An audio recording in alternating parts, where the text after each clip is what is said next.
Iya, saya menyuruh anak istri saya merokok. Bahkan bayi saya, kalau dia pilek gitu, flu gitu, ibunya saya suruh merokok di kamar, AC-nya dinyalakan biar asapnya muter terus di situ untuk menyembuhkan flu-nya. Jadi ada orang yang bodoh yang kemudian dijadikan oleh umat sebagai pemuka agama. Nah, ini musibah nanti. Alhamdulillah wassalatu wassalamu ala rasulillah amma ba'd. Segala puji hanya milik Allah subhanahu wa ta'ala, Rabb semesta alam. Salawat dan salam mudah-mudahan tercurah bagi junjungan kita Nabi Allah Nabi Muhammad sallallahu alaihi wasallam. Ikhwatul kiram, azanallahu wa iyyakum. Ya, masyarakat kita, masyarakat Indonesia sebagian besar masih mudah dibodohi oleh oknum-oknum, gus-gus atau habaib ya. Oknum-oknum tokoh agama yang membodohi ya, masyarakat. Jadi masyarakat kita jadinya ya SDM-nya sebagian besar atau sebagian kalangan ya, masih SDM rendah. Bahkan ada yang sampai taklid buta, ta'assub, fanatik dan yang lainnya. Padahal kita ketahui kita beragama harus cerdas.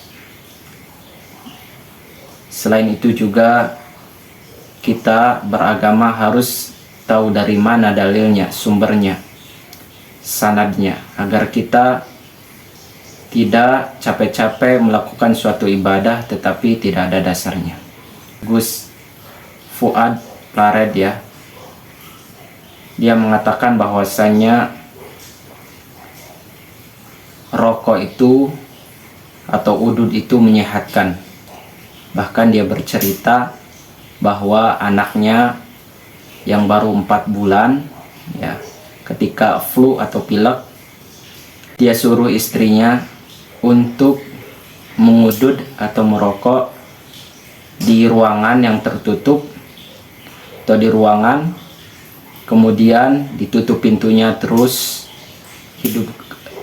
dihidupkan AC. Kemudian si istrinya ini disuruh merokok agar asapnya ini bisa menyehatkan anaknya. Kayak gitu. Berikut videonya. Nih, merokok itu menyehatkan, mengobati malah. Dan itu ada yang tanya juga, kalau memang benar mengobati, apakah kamu menyuruh anak istrimu merokok? Iya, saya menyuruh anak istri saya merokok. Bahkan bayi saya, umur balita atau ini yang paling kecil yang sudah lahir, karena yang mau lahir kan masih banyak.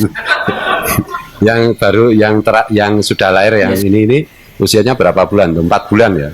Kalau dia pilek gitu, flu gitu, ibunya saya suruh merokok di kamar, AC-nya dinyalakan biar asapnya muter terus di situ untuk menyembuhkan flu-nya. Nah di sini Pak Haji Wantoro dan lain-lain itu ya selalu begitu juga. Terbukti itu. Itu dari ilmu kesehatan. Jadi kalau mendasarkan hukum rokok itu haram, haram atau makruh karena urusan kesehatan, ini tak kasih tahu.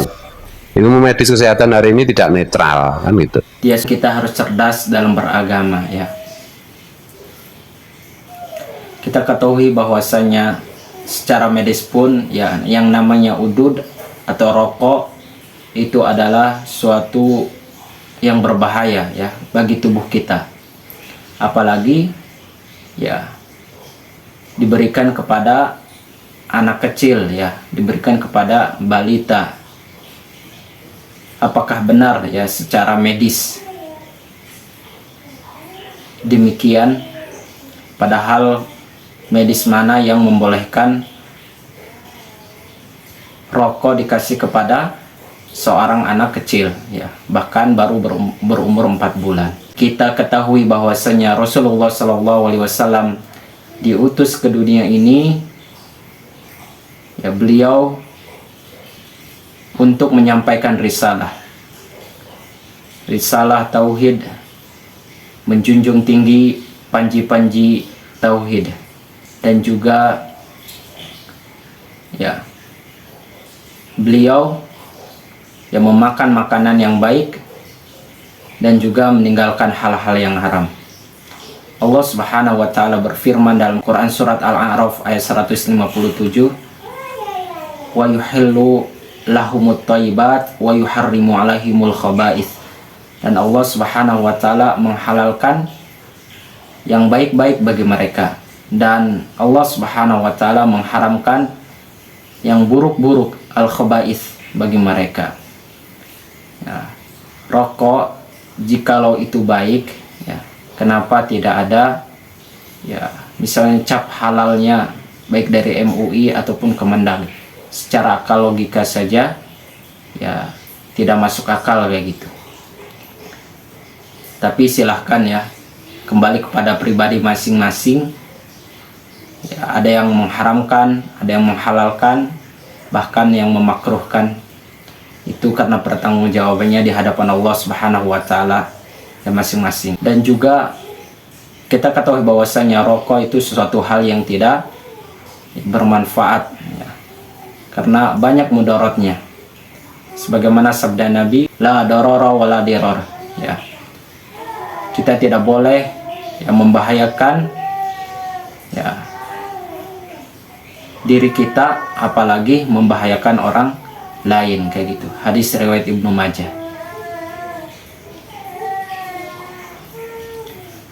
Dan juga kita tidak boleh membinasakan diri kita ya.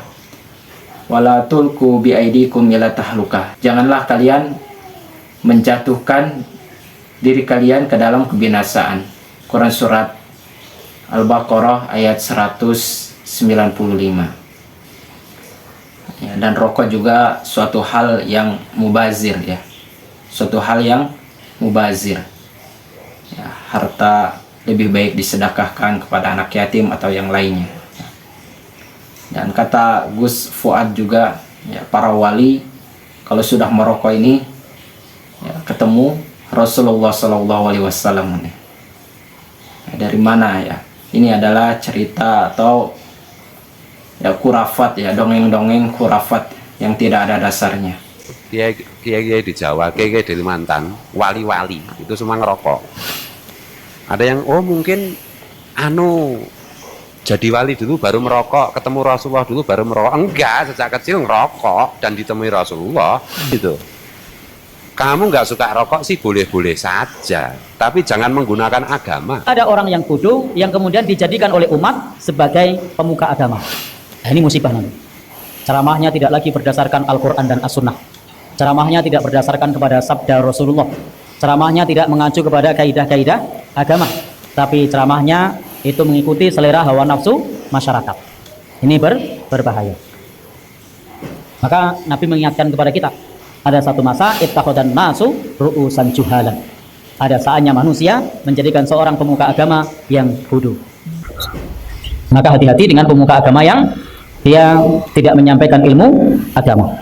Lalu kemudian fasu'ilu, mereka pun ditanya. Jadi pemuka agama yang tidak punya ilmu ini ditanya. Faftau bi ghairi ilmin, maka berfatwanya tanpa ilmu.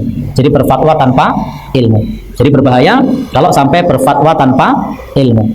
Aneh dan ironisnya ya, di negara kita hal-hal yang demikian ya, masih banyak pengikutnya, bahkan fanatik ya.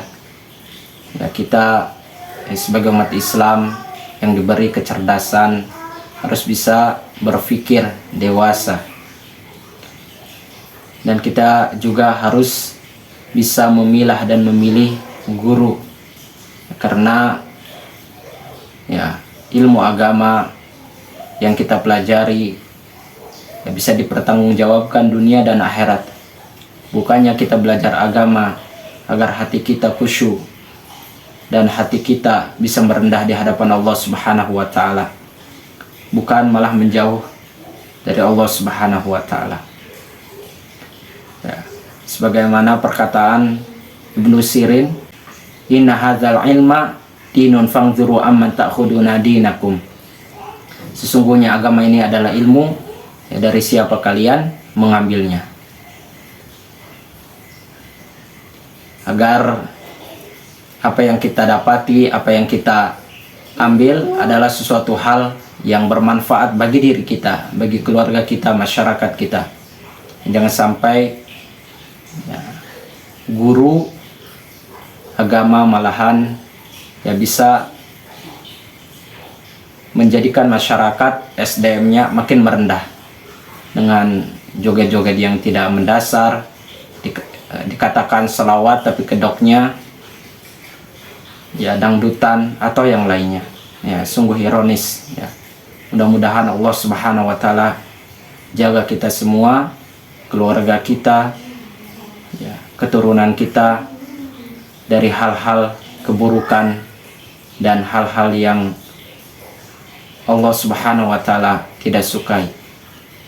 Barakallahu fikum. Alhamdulillahi rabbil alamin.